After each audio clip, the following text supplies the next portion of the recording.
Bonjour à tous et bienvenue dans ce journal spécial Salon de l'immobilier bas carbone. Pour cette première émission, il nous fallait faire le point sur le bâtiment bas carbone aujourd'hui en France avec les co-organisateurs du salon, avec Hélène Genin. Bonjour. Bonjour Jérôme. Vous êtes délégué général de l'association. En deux mots, l'association BBCA pour bâtiments bas carbone, elle a été créée quand? Quelles sont ses missions? Alors l'association BBCA, effectivement, c'est création 2015, donc bientôt 10 ans. Et nous, notre sujet, c'est le bas carbone, l'immobilier. Et donc, c'est engager toute la profession dans la réduction de l'empreinte carbone de tous les actifs. Quelles ont été les motivations des créateurs de l'association? Il y avait urgence parce que 10 ans à l'échelle du bâtiment, c'est très jeune. Alors, il y avait urgence, effectivement, parce qu'à l'époque, personne ne parlait du carbone. On parlait tous consommation énergétique dans le bâtiment. Mais il y a eu la COP 21 en 2015. On a été créé juste avant, donc précurseur, et on s'est lancé dans cet élan pour dire à tout le secteur du bâtiment, il faut dépasser la seule logique énergétique. Quand on parle carbone, il faut prendre tout le cycle de vie, tous les leviers de ce carbone. Et il faut savoir en fait que le secteur de l'immobilier, c'est plus du quart des émissions carbone, non seulement pendant la phase d'usage, mais aussi dans l'investissement carbone, c'est-à-dire les matériaux. Là, en 10 ans, qu'est-ce qui a changé pour vous? Alors tout le monde en parle, mais tout le monde n'a pas la bonne compréhension des choses. Quand on parle du bâtiment bas carbone, c'est un bâtiment dont la conception va avoir été bas carbone. Donc c'est déjà économiser de la matière. Aujourd'hui, si vous voulez, dans un bâtiment de bureau, par exemple, neuf, eh bien 80% de l'impact carbone vient des matériaux utilisés. Et 20% restant vient de l'énergie qui va être consommée pendant l'usage du bâtiment. Donc ça, c'est pour le bureau. Mais en rénovation, c'est le même sujet. Si à un moment donné, vous ne vous attachez qu'à réduire les émissions carbone pendant la phase d'exploitation, eh bien, vous ne parlez pas du déjà là.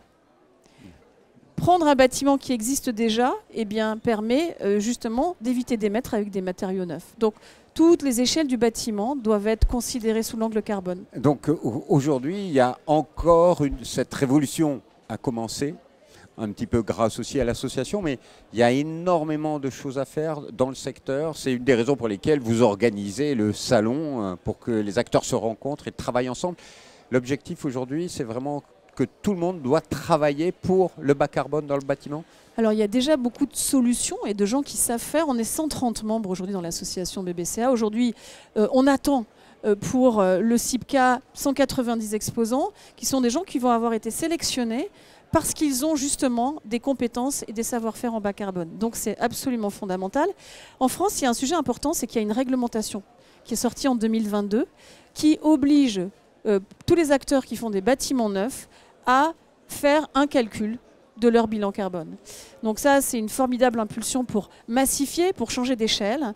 Mais ce qu'on fait avec BBCA, c'est aller bien plus loin que le bâtiment neuf. C'est déjà travailler, comme je vous l'ai indiqué, la rénovation, travailler l'échelle du quartier, l'exploitation, et on présentera les premiers lauréats quartier exploitation. C'est une vraie révolution, parce que quand on parle de bâtiment bas carbone, il faut de l'innovation technique, de matériel. Il faut aussi la révolution numérique parce que faire des diagnostics, calculer les coûts futurs, etc.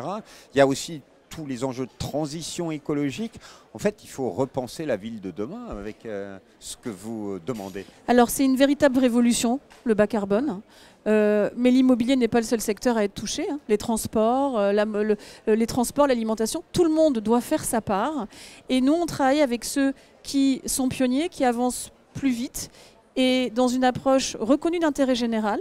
C'est-à-dire qu'on ne travaille pas pour un petit groupe de nos membres, mais vraiment pour la profession. Et le CIPCA, c'est la réunion de tous ces acteurs-là. Voilà, et le CIPCA permet des rencontres, permet aussi de découvrir des nouveaux métiers, parce qu'il y a énormément de nouveaux métiers avec l'arrivée du bas carbone et cette révolution de la transition environnementale dans le bâtiment. Absolument, c'est-à-dire que les connaissances doivent se révolutionner. On parle par exemple du hors-site. qui est un sujet important, c'est-à-dire qui permet de fabriquer des matériaux en usine plutôt que de les faire sur place et de faire beaucoup de déchets. On a aussi l'ingénierie qui doit vraiment monter en compétences.